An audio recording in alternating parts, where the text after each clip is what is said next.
El lugar secreto. Capítulo 1. Introducción a la oración. La puerta. Permítame comenzar por explicar lo que significa la oración tridimensional. Cuando usted ha entrado en la tercera dimensión, en ese lugar secreto, ha alcanzado en oración un lugar donde tiene la seguridad de que está en la divina presencia de Dios. Es un lugar en que no solamente confía en que está orando a Dios, sino que tiene la seguridad de que Él lo oye y al oírlo está obligado a dar una respuesta. Entonces, al entrar en la etapa introductoria de la oración, es importante que usted comprenda la idea que Dios está usando el tabernáculo para establecer un fundamento, un patrón paralelo de cómo nosotros como creyentes debemos entrar en su presencia.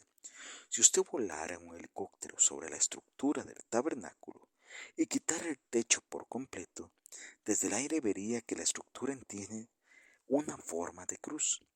La puerta a la que me refiero en este primer capítulo estaría ubicada al pie de la cruz. Entramos por la puerta, así como entramos en la presencia del Señor, porque ésta nos trae de vuelta al pie de la cruz, nos trae de vuelta a las obras de la salvación. Mientras vamos paso a paso en nuestra comprensión del patrón del tabernáculo y de las vestiduras sacerdotales, estamos viendo simbólicamente cuál sería y cuál debería ser nuestra posición en la oración.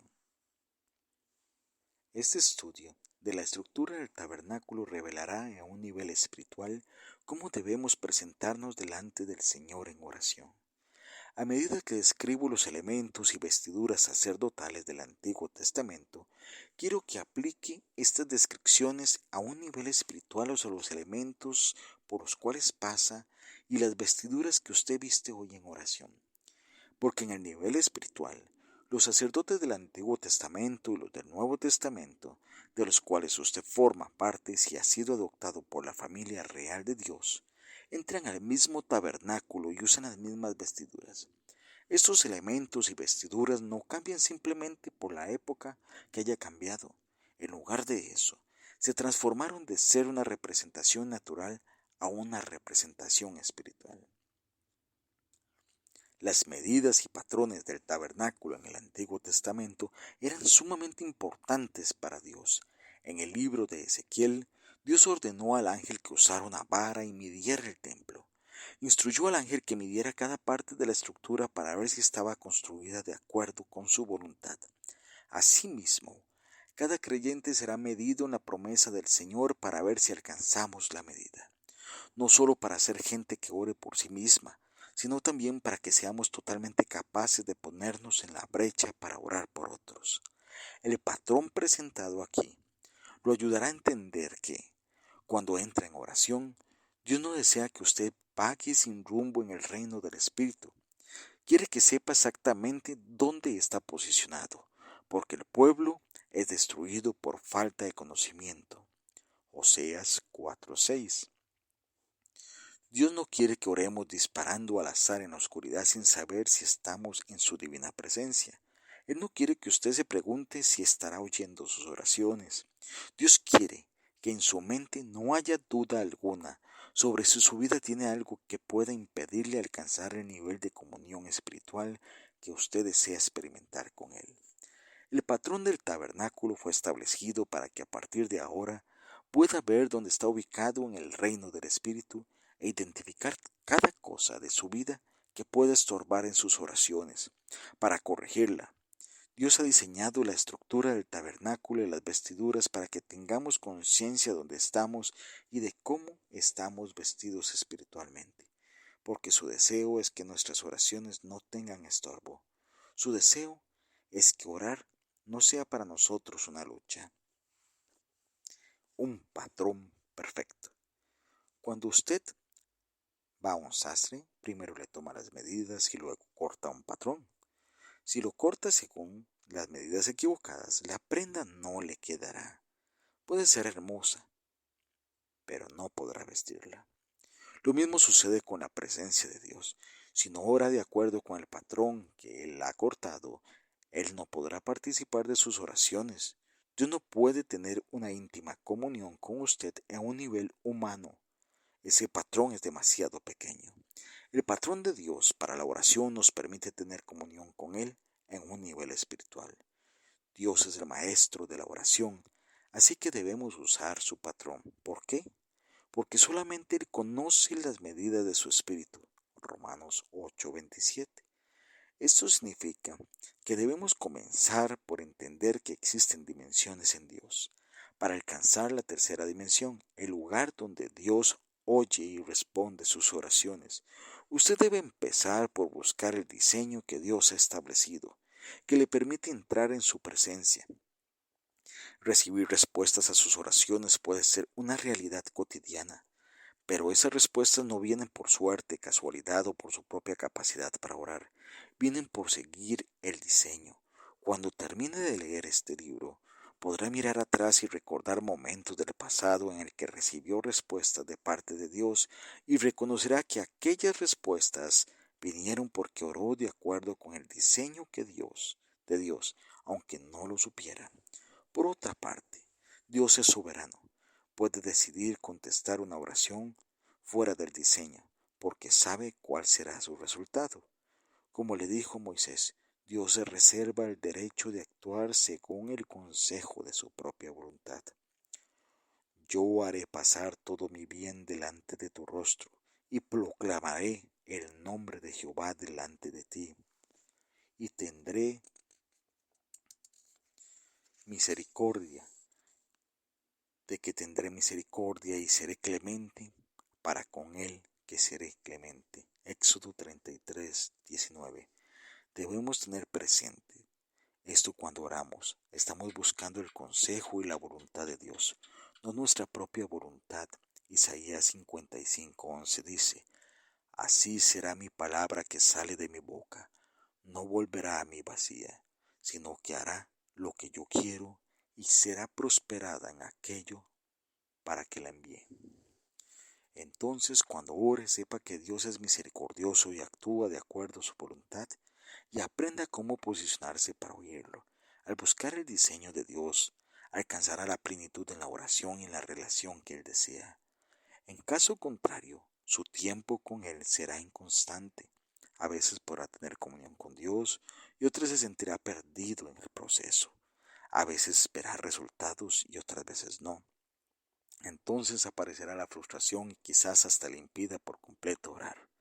Si esto sucede, el arma que el enemigo usó contra su alma habrá funcionado exitosamente. En esta última hora, Dios está trayendo una nueva confianza en la oración. Quiere asegurarse de que lo conozcamos bien, porque sus planes y propósitos se están cumpliendo en la tierra. Si aprendemos a orar de acuerdo con su diseño, veremos resultados cada vez. Volver al comienzo.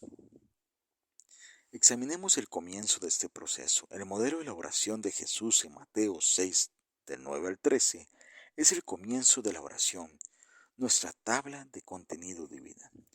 Vosotros, pues, oréis así: Padre nuestro que estás en los cielos, santificado sea tu nombre, venga tu reino. Hágase tu voluntad como en el cielo, así también en la tierra. El pan nuestro de cada día, dánoslo hoy, y perdónanos nuestras deudas, como también nosotros perdonamos a nuestros deudores.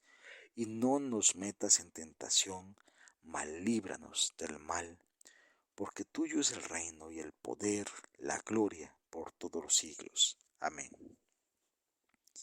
Este diseño esboza los pasos de la oración. También revela la diferencia entre alguien que simplemente ora y alguien que fue llamado a ser un intercesor. Paso 1. Reconocer quién es Dios. La oración del Padre Nuestro no solamente demuestra cuándo comenzar a orar, también revela los atributos espirituales de Dios, nuestro Padre Celestial. La oración se inicia con adoración, reconociendo a Dios como el Rey del universo. Él es Jehová Tiadezkenu, nuestra justicia. Jehová Megadiskem, nuestra santificación. Jehová Shalom, nuestra paz. Jehová Shama, este siempre está con nosotros. Jehová Rafa, nuestro sanador. Jehová Jireh, nuestro fiel proveedor, Jehová Nishi, nuestro estandarte, y finalmente el Jehová Roy, nuestro pastor amoroso. Para ser un intercesor eficaz, estos mismos atributos deberían estar operando en su vida, permitiéndole invocar a Dios en favor de otros. Paso 2. Reconocer el reino de Dios. La oración reconoce el reino de Dios que está detrás del velo en el tercer reino, descansando sobre el arca del pacto. Pida que Dios traiga aquella porción del reino al hombre. Venga tu reino. Hágase tu voluntad como en el cielo, así como en la tierra. Significa que la carne del intercesor muere en el altar del sacrificio. En otras palabras, para ser un intercesor eficaz, debe estar dispuesto a renunciar a lo que usted quiere para hacer lo que le agrada a Dios. Paso 3. Aplicar la palabra de Dios. El Señor nos enseñó a orar. El pan nuestro de cada día, dándolo hoy. Jesús es el pan de vida. Él es el pan de la proposición en el lugar santo, siempre fresco y empapado en el poder de la palabra. Entonces, para ser un intercesor eficaz, debe vivir y orar de acuerdo con la palabra. Al hacerlo, Dios le sustentará. Podrá perseverar en oración mucho después de que otros se han dado por vencidos y saldrá con una palabra y una perspectiva renovadas. Paso 4. Estar atentos a la obra de Dios. Y no nos metas en tentación, mas líbranos del mal. Nos habla de mantenimiento, de ser resguardados de caer en las trampas del mal y ser protegidos de los ataques del enemigo. Como intercesor eficaz, su atención debe centrarse en Dios y en hacer su obra. Esto le mantendrá en un lugar secreto donde el enemigo no puede entrar. La puerta y las cortinas que rodean el lugar santo de intercesión en realidad lo protegen de toda cosa que intente venir desde el atrio. Paso 5. Afirmar a Dios en todo lo que hacemos. Cuando Jesús dijo, porque tuyo es el reino y el poder y la gloria por todos los siglos, estaba afirmando la eterna y gravitante gloria de Dios, que está detrás del velo en la tercera dimensión de la oración. Ser un intercesor eficaz significa afirmar a Dios en todo lo que hacemos. Entonces Él se encontrará con usted en el lugar santísimo, y usted andará con sabiduría y autoridad del cielo en esta tierra. Ahora que hemos establecido nuestra tabla de contenidos, es tiempo de examinar el diseño de Dios más detalladamente. Desarrollo del patrón del Señor. Algunos nos encontramos en el segundo paso de nuestro estudio del diseño de oración. Tome un momento y observe el diagrama del tabernáculo de Moisés en el siguiente página. Verá los siguientes elementos del tabernáculo. Una puerta de entrada por el oriente, el atrio, donde encontramos la fuente de bronce, el altar de bronce, el lugar santo donde accedemos a una puerta, el candelero de oro, la mesa de los panes de proposición, el altar de incienso, el velo detrás del cual se halla el arca del pacto. Cada uno de estos elementos tiene gran significado para la oración. Muchos han pasado por alto la importancia de este tabernáculo durante años pensando, este es solo el tabernáculo de Moisés, algo que Dios le dio para que los años en que Israel estuvo en el desierto. No es así. Ese tabernáculo es una llave divina para entrar en la presencia de Dios. La puerta del atrio. Dios estableció el tabernáculo como una morada de su presencia y gloria. Parte del plan de la construcción consistía en erigir una pared de lino blanco construida para rodear el atrio. En el lado oriental de este lino blanco y puro estaba la puerta de la entrada. Las 12 tribus de Israel acampan alrededor, fuera de la pared. A cada tribu se le dio una ubicación específica donde armar sus tiendas. Pero cualquiera que fuese la ubicación de una tribu, todo Israel debía entrar al tabernáculo por la misma puerta. Ninguno tenía privilegios especiales. Nadie podía ostentar rango diciendo, yo soy el predicador o conozco a la gente correcta. Nadie podía deslizarse por debajo de las cortinas. En Efesios 2, del 11 al 12, el apóstol Pablo describe la condición desesperada de los gentiles antes de la muerte de Cristo. No tenían acceso ni privilegios ni oportunidad para entrar al tabernáculo y experimentar la presencia de Dios. La Escritura describe su condición desesperada. Por tanto, acordaos de que en otro tiempo vosotros, los gentiles, en cuanto a la carne, eras llamado incircuncisión por la llamada circuncisión hecha con mano en la carne. En aquel tiempo estabas sin Cristo, alejados de la ciudadanía de Israel y ajenos a los pactos de la promesa, sin esperanza y sin Dios en el mundo. Pero por medio del sacrificio de Cristo en el Calvario, todos, judíos y gentiles por igual, tienen acceso a una relación íntima con Dios.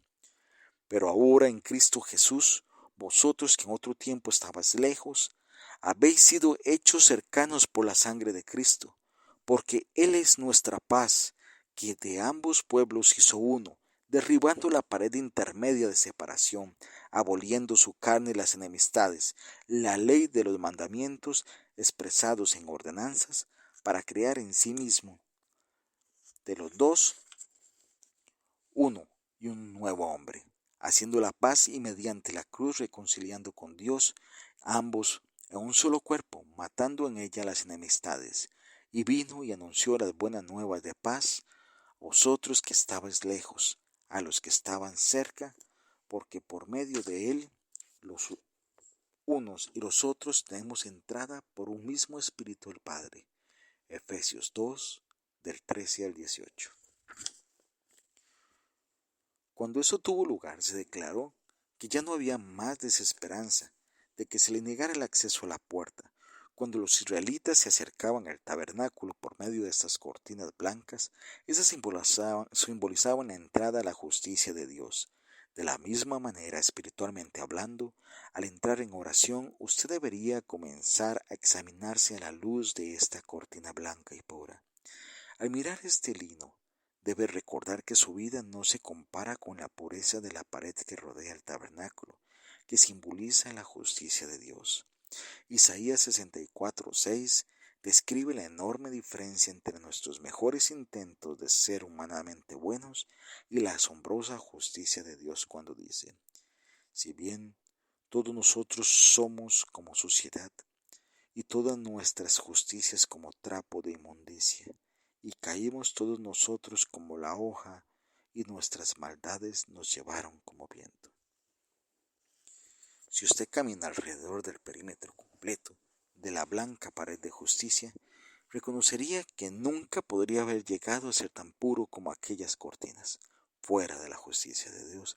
Sin embargo, si sigue avanzando, finalmente llegará a la puerta que conduce al atrio. ¿Qué tiene esta puerta? ¿Qué es tan importante para nuestra vida de oración? Jesús es la puerta a la presencia de Dios. En Juan 10, del 7 al 11, Jesús dijo, yo soy la puerta de las ovejas. Todos los que antes de mí vinieron, ladrones son y salteadores, pero no los oyeron las ovejas. Yo soy la puerta, el que por mí entrare será salvo y entrará y saldrá y hallará pastos. El ladrón no viene sino para hurtar y matar y destruir. Yo he venido para que tengan vida y para que la tengan en abundancia. Yo soy el buen pastor su vida da por las ovejas. Eso significa que Jesús es el único camino a la presencia de Dios. Él nos dijo claramente, yo soy el camino y la verdad y la vida. Nadie viene al Padre sino por mí. Juan 14:6. Nunca debemos perder de vista estos 3 puntos. Jesús es nuestro camino, nuestra verdad y nuestra vida. Las cortinas multicolores de la puerta. Según Éxodo 27:16, había cortinas recamadas en esta puerta. Estas cortinas multicolores. Veamos cómo las describe la Escritura, y para la puerta del atrio habría una cortina de 20 codos de azul, púrpura y carmesí, lino torcido de obra de recamador, sus columnas 4, con sus 4 basas. Esos colores representan las obras de Cristo, algo que deberíamos de tener siempre en claro cuando nos acercamos a Dios en oración. Juan nos dice, en Él estaba la vida y la vida era la luz de los hombres. Juan 1:4. Jesús es la vida que ilumina nuestras almas como la gloria que resplandece en el lugar santísimo. Si usted no comprende el simbolismo de los colores de la cortina de la puerta, su oración puede desviarse desde el comienzo. Si no entiende esto, quizá nunca llegue el Padre, que es el lugar santísimo. Solo podemos ir al Padre reconociendo las obras del Hijo. Es asombroso ver cuántas personas ignoran esto. Después de que Dios me llamó a la intercesión y comencé a dirigir la oración de los martes en mi iglesia, fue interesante ver cómo nos acercamos al trono de Dios. Comencé a entender que hemos sido engañados. Creemos que podemos venir a Dios de cualquier modo que queramos y que automáticamente nos va a escuchar. Una mañana, mientras oraba, oí al Señor hablarme en mi espíritu diciendo, ¿has visto cuán vulgar se ha vuelto la iglesia cuando cree que me está hablando a mí? Si tiene una actitud vulgar al dirigirse a Dios, acabará hablándose a sí mismo. Dios no es vulgar. Hay muchas etapas entre la puerta y el lugar santísimo como para creer que podamos hablarle como a un hombre común. Debemos aprender cómo acercarnos a Dios con eficacia para recibir respuestas a nuestras oraciones. En primer lugar, aprendemos a acercarnos a Dios adorando en la puerta de la hermosa. Aquí están presentes 4 colores: blanco, azul, púrpura y escarlata. El blanco fino torcido representa la justicia de Jesucristo. Los evangelios registran cómo sufrió para llegar a nuestra justicia. El azul representa a Cristo como aquel que es celestial. Él es la palabra viviente que estaba con Dios en el principio y más tarde se hizo carne para que todos los que creyeran en Él fueran salvos. Juan 1, del 12 al 14. El púrpura representa su realeza y su título de rey. El Mesías prometido de un linaje real que cumplió la palabra profética dada al pueblo de Dios. Mateo 1. Finalmente, el escarlata representa el sacrificio final de Jesucristo en la cruz, el derramamiento de su sangre. Marcos 15. Cuando usted entra en la oración a través de la puerta oriental, está reconociendo las 4 obras de Jesucristo, como se expresan en los evangelios. No puede acercarse a Dios correctamente a menos que pase a través de sus obras. Si viene a Dios de alguna otra manera, está desconociendo el hecho de que Él vino a la tierra, fue crucificado en la cruz del sacrificio y se levantó entre los muertos, y ahora está sentado a la diestra del Padre como Rey de Reyes y Señor de Señores. ¿Cómo puedo ignorar esto? ¿Cómo puedo ignorar que Él está intercediendo por usted ahora mismo, según Romanos 8:34? Permítame desglosarlo aún más. Jesús está en el atrio entre las cosas de Dios y el mundo. Él es la puerta, lo que construye su primer acto de intercesión por nosotros. A medida que nos acercamos a la puerta, Él está allí y dice, no me conoces como tu Salvador personal, no eres salvo. Todo lo que está detrás de mí, dentro de estos atrios, son tesoros de la voluntad de mi Padre que puede recibir gratuitamente. Así que voy a quedarme en esta puerta y esperar hasta que vengas aquí. Voy a hacer tu entrada. Si no puedes creer en mis obras en la puerta, ciertamente no serás capaz de comprenderme a mí en la puerta, y tampoco podrás recibirme detrás del velo. No puedes omitir este paso y tener éxito en la oración. Para transponer la puerta, debe aceptar las obras de Cristo como parte de su vida. Para acceder a las cosas de Dios debe estar agradecido por lo que Él hizo. Entrad por sus puertas con acción de gracias, por sus atrios con alabanza, alabadle. Bendecid su nombre, porque Jehová es bueno, porque siempre su misericordia y su verdad por todas sus generaciones. Salmo 100, del 4 al 5. Incontables personas han ignorado el clamor de la voz de Dios que dice, venid a mí, todos los que estéis trabajados y cargados, y yo os haré descansar. Mateo 11:28. Pero, por eso siempre debemos entrar a sus atrios con acción de gracias. El Salmo 65:4 dice, Bienaventurado el que tú escogieres y atrajeres a ti, para que habite en sus atrios. Seremos saciados del bien de tu casa, de tu santo templo. ¿Has recibido a Cristo? Si no has aceptado a Jesucristo como su Salvador personal, no podrás estar agradecido por lo que Cristo hizo. Debe recibir a Cristo y reconocer sus obras, si no, ni siquiera podrá acceder al patio del frente y olvídese llegar detrás del velo. Si no ha recibido a Cristo, eso es imposible. Si va a encontrarse con Dios, debe pasar por las obras de Cristo que están representadas por la puerta. En otras palabras, debe ser salvo. Si cree que puede recibir el consejo de Dios sin contraer ningún compromiso con Él, se está engañando. Dios no oye su oración. Oiga lo que Dios declaró a los hijos de Israel. He aquí que no se ha cortado la mano de Jehová para salvar, ni se ha grabado su oído para oír. Pero vuestras iniquidades han hecho división entre vosotros y vuestro Dios, y vuestros pecados han hecho ocultar de vosotros su rostro para no oír. Isaías 59 del 1 al 2. Este es un trago amargo. Para los que le pertenecen a Él fueron lavados con la sangre del Cordero. Muchos en la iglesia pueden parecer salvos, quizá caminen de aquí para allá obrando en lenguas. Pero ¿qué dice el análisis de su sangre? ¿Fueron lavados en la sangre? Si no es así, Dios los mirará y dirá, tú no eres mío. Quizás se preguntare cómo puedo decir que una persona no pertenece a Dios si todos somos creación suya, pero la única forma de ser sus hijos es andar conforme a la palabra. Juan 10, 24, 27 explica esto.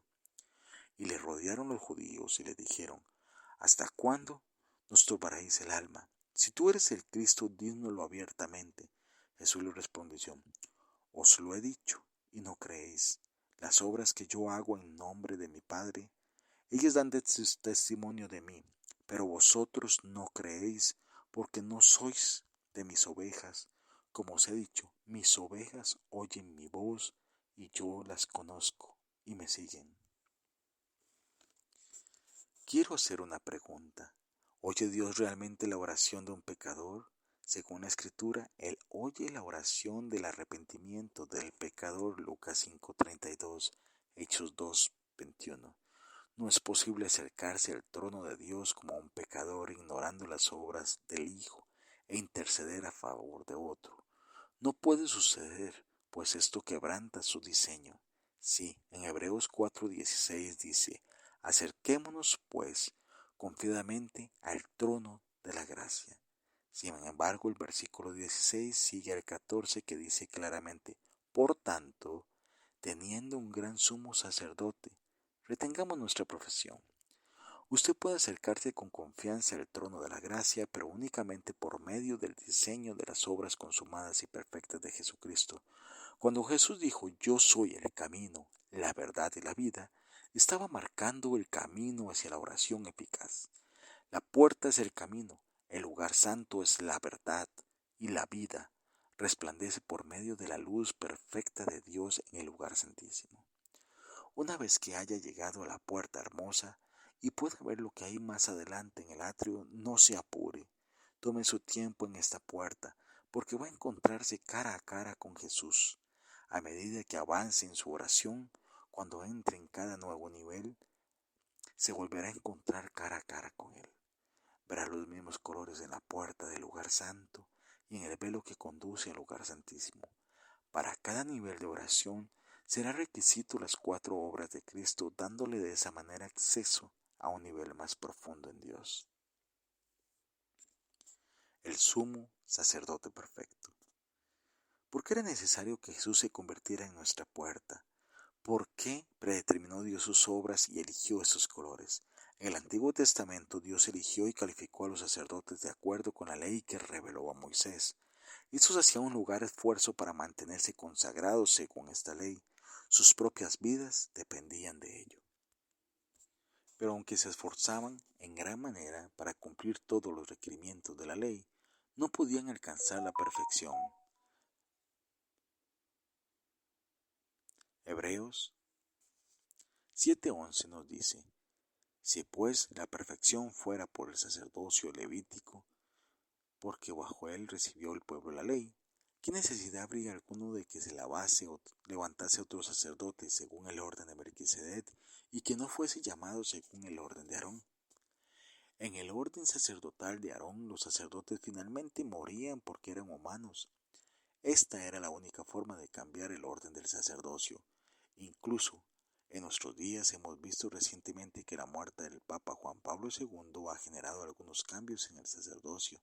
Así que en vez de cambiar constantemente a sacerdotes imperfectos y esperar a que mueran, sujetando a su pueblo a constante rotación de sacerdotes, Dios decidió, según su propio consejo, enviar a su Hijo para que se convirtiera en el final y definitivamente sumo sacerdote, el sacrificio perfecto.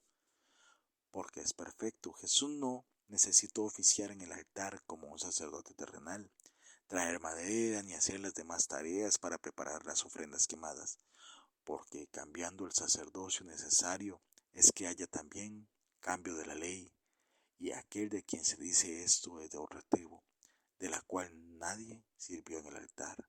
Hebreos 7 del 12 al 13. Jesús no ofició en el altar, él subió al altar y se convirtió en el sacrificio. No era alguien que meramente ofició, él fue el fuego, un sacrificio puro, dispuesto y perfecto. La Escritura dice, porque manifiesto es que nuestro Señor vino de la tribu de Judá, de la cual nada habló Moisés tocante al sacerdocio. Y esto es aún más manifiesto. Si a semejanza de Melquisedec se levanta un sacerdote distinto, no constituido conforme a la ley del mandamiento acerca de la descendencia, sino según el poder de una vida indestructible. Hebreos 7, del 14 al 16. El sacerdocio de Jesús no provino del orden humano, sino del tercer reino, donde Dios mora en luz eterna. Hebreos 7, del 14 al 15. Él no fue constituido conforme a la ley del mandamiento acerca de la descendencia, sino según el poder de una vida indestructible, pues se da testimonio de él, tú eres sacerdote para siempre, según el orden de Melquisedec, versículos 16 y 17. Jesús vino, según el orden de Melquisedec, porque no había historia de los ancestros de Melquisedec, no había registro de sus principios ni de su fin, simplemente se fue. Con Jesús sucede más o menos lo mismo, aunque puede leer acerca de sus padres, María y José, y rastrear su linaje natural hasta Abraham. No puede rastrear los orígenes de Dios, y como Jesús es el Hijo de Dios, y Dios no tiene ni principio ni fin, no puede rastrear la eternidad, tampoco puede predecir el futuro de Cristo, ya que Dios no está limitado al tiempo natural. Nadie sabe al fin espiritual de Jesús porque Él no tiene fin y nadie puede comprender dónde comenzó porque estaba con el Padre antes de la fundación del mundo. Juan 1, del 1 al 2. Era un requisito legal que un sumo sacerdote viniera de la línea de Aarón, pero para establecer a Jesús como nuestro gran sumo sacerdote, Dios canceló esta tradición para perfeccionar su plan eterno. Hebreos 7:18. Cuando Jesús vino, nos reconcilió con Dios y nos introdujo en el Espíritu Santo, porque provenía de la tercera dimensión. Canceló los viejos requisitos levíticos y adoptó el linaje de la tribu de Judá, que significa alabanza. La ley nunca podía haber sido perfecta para nadie, y de la introducción de una mejor esperanza por la cual nos acercamos a Dios en el versículo 19.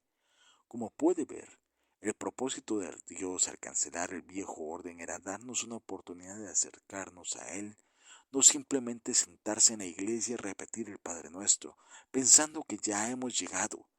Jesús tiene un propósito, darnos una revelación viviente, vibrante y vital con el Padre. El servicio del sacerdote era tan vital para el perdón del hombre que Dios no podía permitir que se viera entorpecido o detenido por la muerte de un sacerdote, así que designó a uno eterno. Es por eso que usted puede convertirse en un intercesor eficaz. Y no fue hecho sin juramento, porque los otros ciertamente sin juramento fueron hechos sacerdotes, pero éste, con el juramento del que le dijo, juró al Señor, y no se arrepentirá. Tú eres sacerdote para siempre según el orden de Melquisedec. Por tanto, Jesús es hecho fiador de un mejor pacto, y los otros sacerdotes llegaron a ser muchos debido a que por la muerte no podían continuar. Hebreos 7, del 20 al 23. Piensa en esto por un segundo. Él nació, murió en la cruz para redimirnos. Cuando murió, nuestros pecados fueron lavados. Resucitó para tener todo poder, pero vive para siempre para interceder por usted y por mí. Jesucristo, el perfecto sumo sacerdote, hace continua intercesión por nosotros. Nunca deja de orar. Y Dios jamás lo reemplazará por otro, así que su servicio espiritual continúa a través de la eternidad. Hebreos 7, del 24 al 25 dice: Mas por cuanto permanece para siempre, tiene un sacerdocio inmutable, por lo cual puede también salvar perpetuamente a los que por él se acercan a Dios, viviendo siempre para interceder por ellos. Detengámonos un momento aquí. Esto es impactante. Cuando entra por la puerta y pasa por los 4 colores y obra de Cristo, usted está agradecido a Dios por proveer un sacerdote perfecto. Ha reconocido sus obras, comprendiendo que lo salvó por completo. No tiene duda de que Jesús puede también salvar perpetuamente a los que por él se acercan a Dios, viviendo siempre para interceder por ellos. No existe una forma mejor de entrar en los atrios de Dios que a través de la puerta hermosa de lo que Cristo ha hecho. Porque si puede creerlo para sí mismo, entonces puede creerlo a favor de otros. Porque tal sumo sacerdote nos convenía, santo, inocente, sin mancha, apartado de los pecadores y hecho más sublime que los cielos, porque no tiene necesidad cada día, como aquellos sumos sacerdotes, de ofrecer primero sacrificios por sus propios pecados y luego por los del pueblo, porque esto lo hizo una vez para siempre, ofreciéndose a sí mismo. Hebreos 7, del 26 al 27. Jesús es absolutamente sin pecado y por eso podemos avanzar más profundamente en la oración. Aun antes de que piense preguntar a Dios, ¿podrías? ¿Puedes? Jesús ya está allí, representando el poder que usted recibirá de Él para llegar aún más profundamente en el reino del Espíritu. Esto es asombroso. Sus obras consumadas le dan seguridad de que Dios oirá y contestará sus oraciones. El poder de la puerta. Hay gran poder en la puerta hermosa porque prepara el camino para el resto del viaje. La puerta, el atrio, la puerta, el lugar santo y el velo, el lugar santísimo, operan juntos en la oración. Por tanto, si descuida esta primera puerta, habrá descuidado un acto de que Dios puede invalidar una oración que Él querría contestar antes de que usted se la pida. Permítame explicar. La Biblia dice que Dios sabe lo que usted necesita, incluso antes de que vosotros lo pidáis. Mateo 6:8. Por ejemplo, antes de que dijera a Jesús que entrara en su corazón, Dios ya lo estaba atrayendo y acercando a él. Dios proveyó para su salvación antes de que usted le pidiera que salvara su alma. Recuerde, con Dios todo está consumado, por lo que si ignora las obras de Jesucristo en la puerta, podría demorar a abortar otras cosas que Dios ya ha provisto para usted en oración. Por otro lado, si reconoce sus obras, Dios hará cosas poderosas a través de su vida de oración, en cumplimiento de Isaías 64, 4, 5. Ni nunca oyeron, ni oídos percibieron, ni ojo ha visto a Dios fuera de ti, que hiciese por él quien él espera. Saliste al encuentro del que con alegría hacía justicia, de los que se acordaban de ti en tus caminos. He aquí, tú te enojaste porque pecamos. En los pecados hemos perseverado por largo tiempo. ¿Podremos acaso ser salvos? Hechos 12. Se puede observar el poder de la puerta a través de las circunstancias que Pedro enfrentó cuando Herodes lo metió en la cárcel. Este rey echó mano a algunos de la iglesia para maltratarles. Después de matar a Jacobo, hermano de Juan, descubrió que esto había agradado a los judíos. Siempre en busca de la aprobación por parte de los judíos, durante la semana de la Pascua buscó y arrestó a Pedro. Los versículos 4 y 5 de Hechos 12 nos dicen que, y habiéndole tomado preso, le puso en la cárcel, entregándole a 4 grupos de 4 soldados cada uno, para que le custodiasen, y se proponía sacarles al pueblo después de la Pascua. Así que Pedro estaba custodiado en la cárcel, pero la iglesia hacía sin cesar oración por él. La oración ferviente y eficaz del justo puede mucho. Santiago 5:16. La oración ferviente consigue resultados, no la oración aletargada. En Hechos 12:6 leemos: y cuando Herodes le iba a sacar aquella misma noche, estaba Pedro durmiendo entre 2 soldados, sujeto con 2 cadenas, y los guardas delante de la puerta custodiaban la cárcel. Pedro estaba en una situación difícil, pero la oración de la puerta estaba siendo elevada a Dios por gente que había recibido las obras consumadas de Cristo.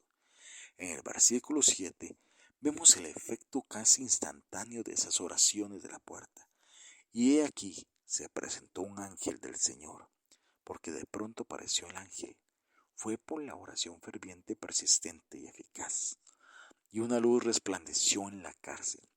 Esta era una manifestación del tercer reino en la celda de una prisión.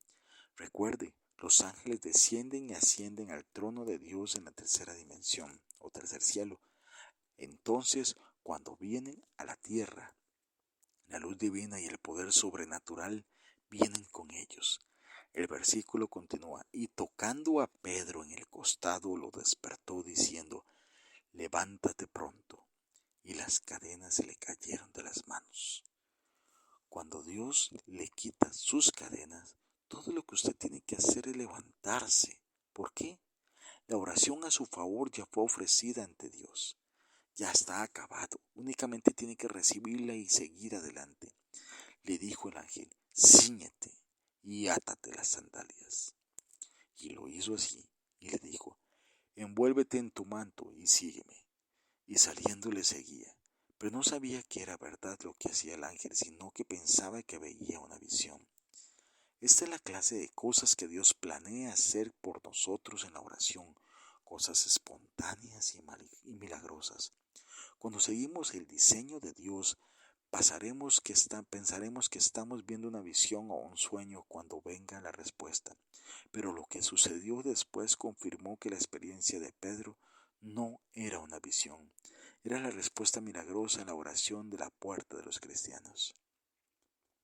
Habiendo pasado la primera y la segunda guardia, llegaron a la puerta de hierro que daba a la ciudad, la cual se les abrió por sí misma, y salidos pasaron una calle, y luego el ángel se apartó de él.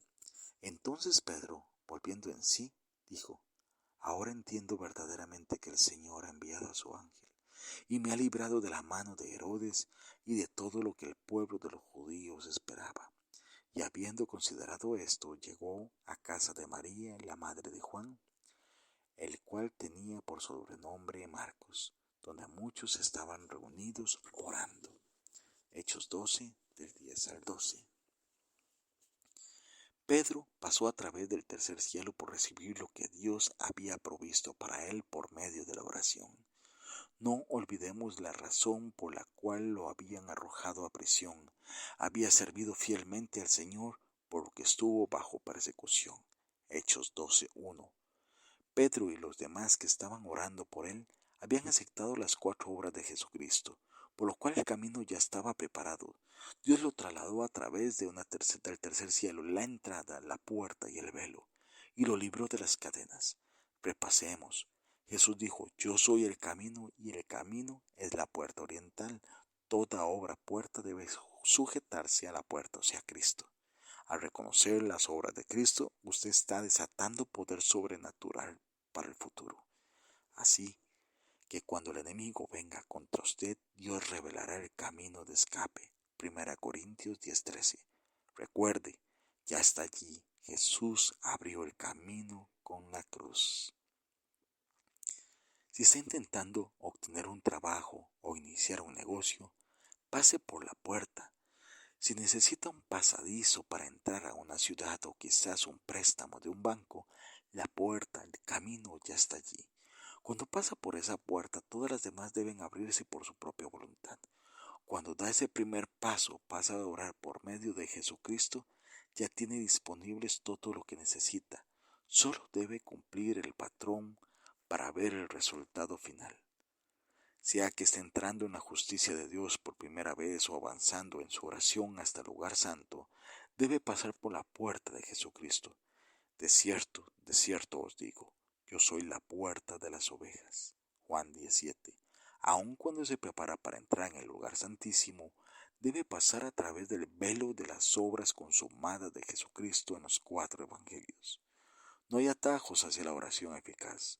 Debe pasar a través de 3 dimensiones para operar en el nivel que Dios desea que usted esté en el Espíritu. En cada lugar, la entrada, la puerta y el velo deben recorrer el mismo camino, Jesús. En cada nivel de oración e intercesión, Jesús es el único camino para la verdadera comunión con Dios. Así que por ahora está de pie en la puerta hermosa. Al pasar por ella demostrará agradecimiento a Dios por dar a su Hijo Jesucristo su Señor y Salvador. Allí es donde comenzará a avanzar aún más profundamente en el atrio de la oración, creyendo a Jesús a cada paso del camino.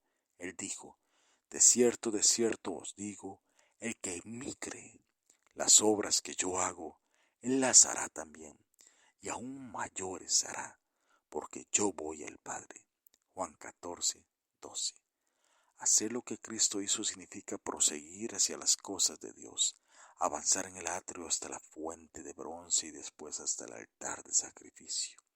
Así que tómese su tiempo en esta puerta, asegúrese de que realmente conoce a Jesús y de que comprende exactamente lo que hizo por usted, porque una vez que entre al atrio, Dios lo conducirá hacia la victoria.